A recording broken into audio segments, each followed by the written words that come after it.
Conversamos unos minutos vía telefónica con don Ángel Nicolás, presidente de la Confederación Regional de Empresarios de Castilla-La Mancha, CECAM, COE, CEPIME, con el que hay mucho que conversar. Y lo primero, al que damos los buenos días y las gracias por concedernos estos minutos de su tiempo. Don Ángel, ¿qué tal? Buenos días y gracias a vosotros por llamar. Este viernes tenemos noticias importantes que comentar a nivel económico, sobre todo porque hace pocas horas, por ejemplo, Bruselas elevaba al 2,3% la previsión de crecimiento para España en este año 2015. ¿Cómo se acoge este tipo de noticias? Se acoge con mucha satisfacción. Pero bueno, aquí estamos siempre con lo del mismo, ¿no? Con el moderado optimismo que tenemos los empresarios, sobre todo los más pequeños. No hace ni 2 minutos estaba en una reunión con algunos empresarios y todos tenían la misma queja que vengo oyendo durante todos estos últimos años. Es decir, que la macroeconomía está dando muy buenos resultados, aún no se ha trasladado a la microeconomía, con lo que llamamos economía real, al día a día, y la queja permanente de los empresarios es el altísimo coste que estamos pagando en tributos, en cotizaciones sociales. Y todos te dicen lo mismo, estoy trabajando gratis, estoy trabajando para pagar Hacienda, pagar Seguridad Social, y a mí no me queda nada después de pagar todo esto, pagar IBIs, impuestos locales, es la queja permanente. Entonces, bueno, seguimos pensando que lo mejor es rebajar la presión, tanto fiscal como social, a los empresarios, a los autónomos, y que ese dinero lo puedan destinar a inversión o a crear empleo, porque es que no nos quedan mecanismos de ajuste en las pequeñas empresas para ajustar nuestros costes de producción. Es una regla básica, ¿no? Tú tienes que ser competitivo, tienes unos costes de producción, y si esos costes de producción les añades que estamos pagando de media, un 35% más que nuestros colegas europeos solamente en energía, la energía que aplicamos a nuestros costes unitarios de producción se está pagando un 35% más. Estamos pagando más cotizaciones sociales, lo que se conoce cada día más como el impuesto al trabajo, que son las cotizaciones sociales. Estamos también muy por encima de nuestra competencia. La carga tributaria también es tremenda. Quiero decir, no tenemos mecanismos de ajuste. ¿Cuál es el mecanismo de ajuste de un pequeño empresario o de un autónomo que tiene algún contratado? Exclusivamente lo de siempre, la mano de obra, la masa salarial. Es decir, el que menos culpa tiene. El que menos tiene, que además cuando bajas salarios o no contratas, lo que estás haciendo es perder poder adquisitivo, es decir, el mercado interno no se recupera. Por tanto, yo creo que no es tan complicado, ¿no? Hay que aplicar unas normas básicas, pero creo que es necesario para reactivar precisamente esa recuperación, y que esa recuperación se traslade cuanto antes a la economía real, es decir, a las familias y a las empresas.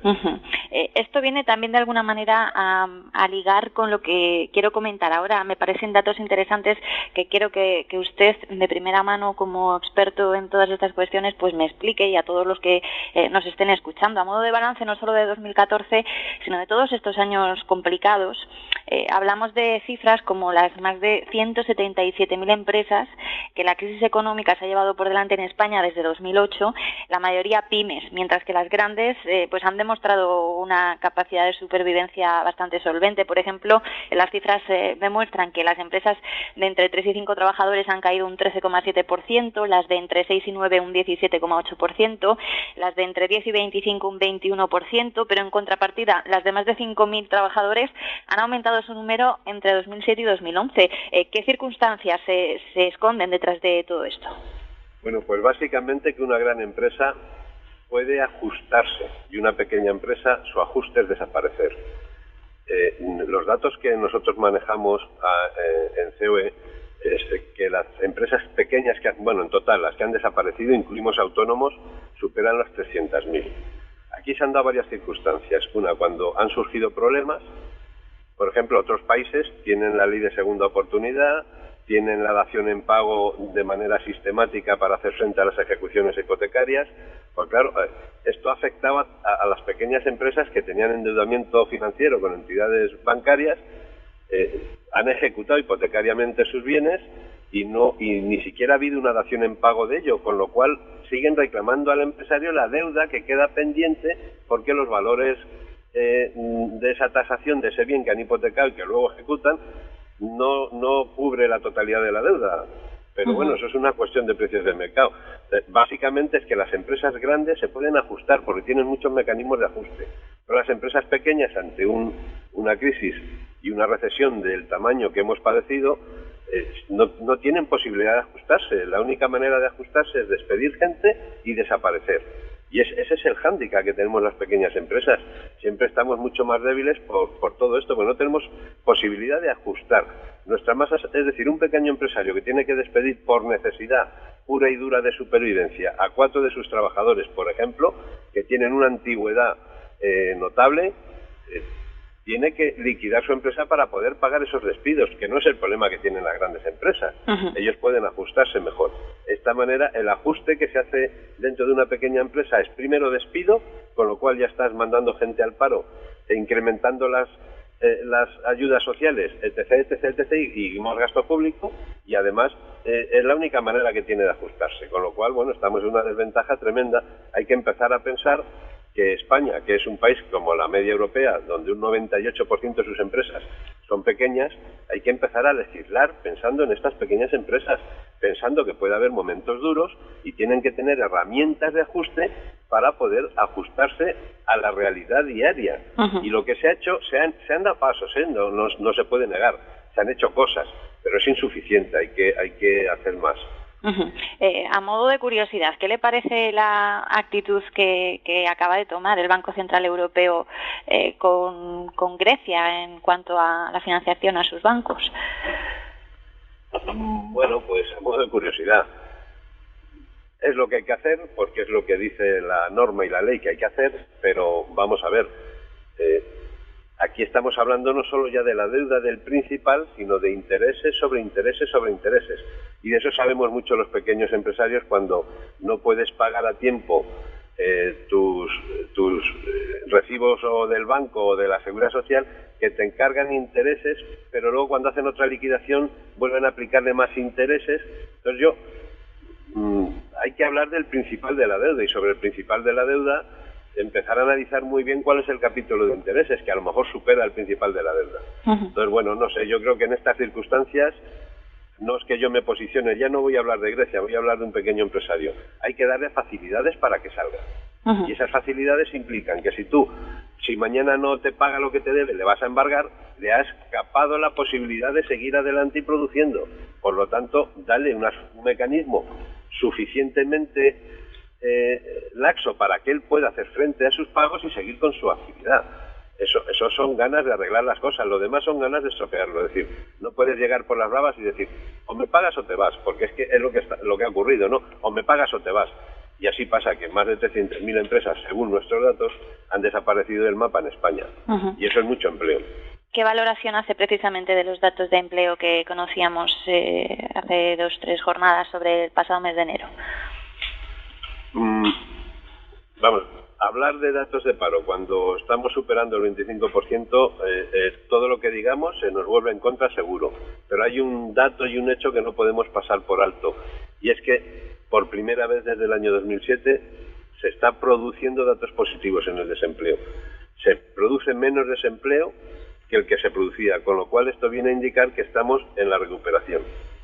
Pero claro, yo insisto, hay que tomar medidas para que esa recuperación se traslade a la economía real cuanto antes, no esperar, porque claro, todos sabemos que va a ir cayendo, ¿no? Esto es como la fuerza de la gravedad, que al final todo va hacia abajo. Pero no se trata de dejarlo que venga solo, hay que potenciarlo, hay que legislar para que esta recuperación nos llegue cuanto antes a los pequeños empresarios, que es la mejor manera de sacar a España de la crisis y sobre todo reducir las cifras de desempleo.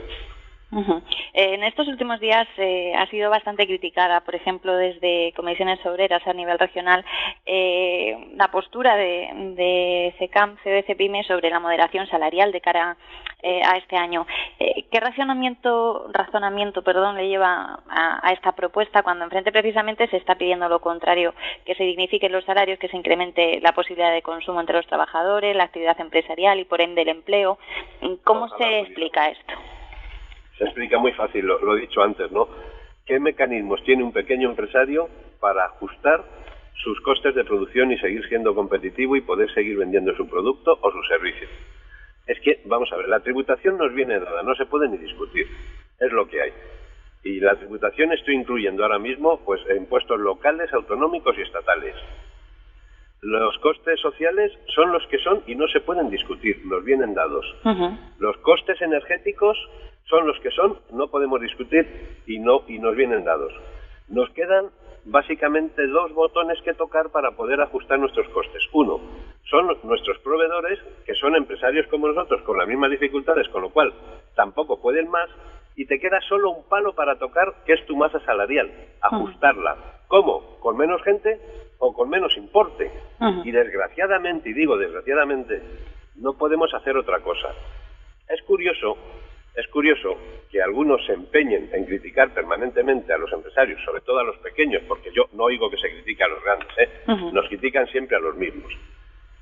Pero curiosamente, esta gente que critica también tiene empleados. Bueno, pues que lo apliquen ellos, ¿no? Que suban las nóminas a sus trabajadores y nos dan un ejemplo a todos. Y de paso que nos enseñen cómo se puede hacer para seguir estando vivos y produciendo. Claro, que nos den el ejemplo. Mira, yo a mis empleados de mi sindicato les subo el salario. No, mire usted, que no puede usted pedir lo que no se puede dar. Y hemos tenido ejemplos de partidos políticos que han sufrido una importantísima pérdida de diputados y han tenido que ajustar su plantilla y despedir a 160 personas. Y eso sí pueden hacerlo, ¿no? Y eso sí está justificado. Pero claro, yo no puedo justificar como empresario que como no vendo una patata, no puedo seguir contratando y además lo que tengo contratado tengo que prescindir de algunos y además los que quedan a lo mejor les tengo que ajustar el salario para poder seguir vivo. Y eso es tan difícil de entender. Yo creo que no. Simplemente hay que ponerse uno en la piel del otro y saber lo que se está diciendo. Ya nos gustaría a los empresarios poder pagar mucho más a nuestros trabajadores, porque primero, al cobrar más van a tener más capacidad de gasto y por tanto el mercado interno se va a recuperar. Pero es que no tenemos capacidad de pagar más. Sí podemos, si nos bajan los costes energéticos, si nos baja la tributación y si nos baja la cotización social, los empresarios podemos asumir el compromiso de que ese ahorro lo vamos a destinar o a pagar más masa salarial o a contratar más gente. Pero se tienen que dar esas circunstancias. ¿Y esas circunstancias no se pueden lograr de alguna manera? ¿No hay brazo a torcer en la otra parte? Vamos a ver, es fácil, es que el Estado negocie un mix energético suficientemente asequible como para que nuestros costes de producción no nos sitúen en desventaja. Una. Dos, la tributación estatal, regional y local que se ajuste y los costes sociales que se ajusten. Y entonces a partir de ahí se nos podrá exigir a los empresarios que paguemos más salarios o que contratemos más gente. Es que no tenemos capacidad ni de pagar más salarios ni de contratar más gente. Ya no sabemos cómo decirlo, cómo explicarlo, pero es que es muy fácil. Entra tanto dinero y ese dinero es el que tienes para gastar y para producir. ¿Y dónde lo dedicas? Pues a tu masa salarial, básicamente. Es quien se está llevando el 60% de los recursos de cualquier empresa. Entonces, a partir de ahí, si no tenemos mecanismos de ajuste nada más que la masa salarial, que venga el que lo ha dicho y me explique cómo yo puedo pagar más a mis trabajadores. Usted también hablaba... Sí, que lo haga el primero y así yo aprendo. También apuntaba que se podían crear o que la previsión era de originar unos 17.000 empleos en Castilla-La Mancha a lo largo de este 2015 y de nuevo desde Comisiones Obreras pues decían que habría que esperar entonces hasta el 2027 para recuperar los niveles de empleo que teníamos antes de la crisis y que ahora mismo la gente no estaba para aguantar tanto. ¿Usted cree que la gente está para aguantar tanto? No, la gente no estamos ya para aguantar más y yo me incluyo, o sea, eso está claro. Eso creo que no está en el orden del día. No se trata de aguantar más o aguantar menos, se trata de qué puedo hacer con lo que tengo. Vamos a ver, nosotros eso no es que dijimos que se fueran a crear 17.000 puestos de trabajo, que la gente entiende lo que quiere, porque es que además recuerdo que lo leí textualmente. Y nosotros decíamos que la COE había estimado que según los datos que estaban barajando tanto el Gobierno de España como el Fondo Monetario Internacional, como todos los demás estudios que se vienen realizando, se podrían generar en España 400.000 puestos de trabajo. Y nosotros lo que dijimos es que si eso se cumple trasladado a Castilla-La Mancha y en función del peso que Castilla-La Mancha tiene en el Producto Interior Bruto de España, a nosotros nos correspondería crear aquí 17.000 puestos de trabajo, que es muy distinto a la interpretación que hicieron algunos. Entonces, bueno, creo que es facilísimo de explicar, ¿eh? O sea que no tiene más lectura. Y sobre esos 55 convenios colectivos que se van a negociar este año, ¿cuál es el talante de la patronal? Hombre, el nuestro es el de siempre, pagar hasta donde podamos pagar. Lo que no vamos a hacer es prometer lo que no podemos cumplir, ni embarcar a nuestros empresarios en una aventura sin fin. Lo que se puede pagar nos lo dicen nuestros empresarios, lo que se puede pagar en cada uno de los sectores. Y de hecho son ellos los que se sientan en las mesas sectoriales de negociación en cada una de las provincias. Y nosotros estamos a lo que nuestros empresarios nos digan, no les vamos a imponer desde la Confederación Regional un criterio de negociación cuando son ellos los que nos tienen que enseñar a nosotros, no nosotros a ellos. Por tanto, en ese tema nosotros no vamos a decir nada más que, oye, llegar hasta donde podáis, pero no les vamos a pedir nunca que sobrepasen el límite de lo que pueden, porque, vamos, yo creo que es muy razonable. Don Ángel, muchísimas gracias por esta conversación y sobre todo pues ánimo para el año, que los mejores datos se puedan cumplir y cuanto antes, porque eso se va a traducir en mayor calidad en el empleo y en mayor número de puestos de trabajo, y sobre todo pues fuerza, porque se avecina un año intenso en todos los sentidos y es vital que todos estemos preparados para ello. Muchas gracias a vosotros siempre y ojalá se cumplan los mejores pronósticos y sobre todo, ojalá se haga algo para que la recuperación económica nos llegue a todos. Que así sea. Muchísimas gracias. Hasta luego. Muchas gracias. Adiós.